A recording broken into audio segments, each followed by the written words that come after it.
চলমান রাজনৈতিক আন্দোলন অবরোধ কর্মসূচির কারণে রাজধানী ঢাকা যেন এক প্রকার অচল নগরীতে পরিণত হয়েছে।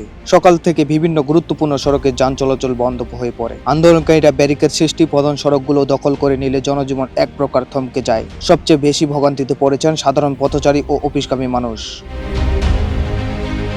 রাজধানী শাহবাগ, গুলিস্তান, পল্টন এলাকায় দেখা গেছে এমন বিশাল সংখ্যক মানুষ হেঁটে গন্তব্যে পৌঁছানোর চেষ্টা করেছেন। অনেকেই সকাল 7টায় বের হয়ে কয়েক কিলোমিটার পথ পায়ে হেঁটেছেন। বাস ও সিএনজির অভাবে বৃদ্ধ, নারী ও শিশুরা সবচেয়ে বেশি দুর্ভোগে পড়েন।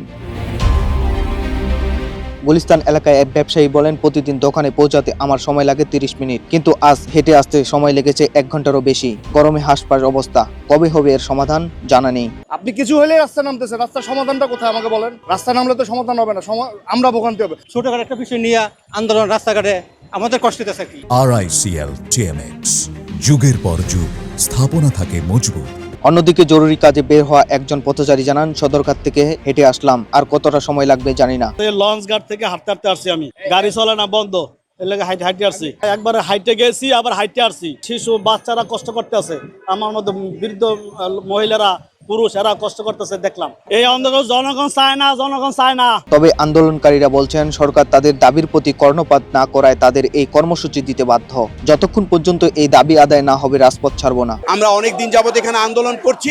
ঢাকাবাসী, দক্ষিণ সিটি কর্পোরেশন মনে করে যে ওনাকে অতি সত্বর এই শপথ না করানো হয়, তাহলে আরো বৃহত্তর আন্দোলন তৈরি করা হবে এবং আমরা আগামীতে আরো বৃহত্তর আন্দোলনের কর্মসূচি দেব বলে আমরা মনে করি।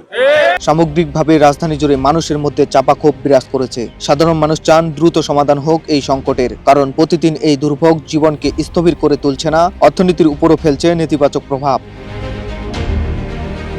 তবে সব সময় সব দাবি দেওয়া সরকারের পক্ষে মেনে নেওয়া সম্ভব নয়। কিন্তু একের পর এক আন্দোলনের ঢেউ চলতে থাকলে জনদুর্ভোগ মাত্রা ছড়িয়ে যাবে বলে আশঙ্কা রাজধানীবাসীর। সাধারণ মানুষের আকুতি, আন্দোলন হোক শান্তিপূর্ণ এবং জনদুর্ভোগহীন। একই সঙ্গে প্রশাসনের কাছে প্রত্যাশা, জনজীবন স্বাভাবিক রাখতে যেন তারা দ্রুত কার্যকর পদক্ষেপ গ্রহণ করে। সুশান্ত দেবনাথ, রূপালী বাংলাদেশ।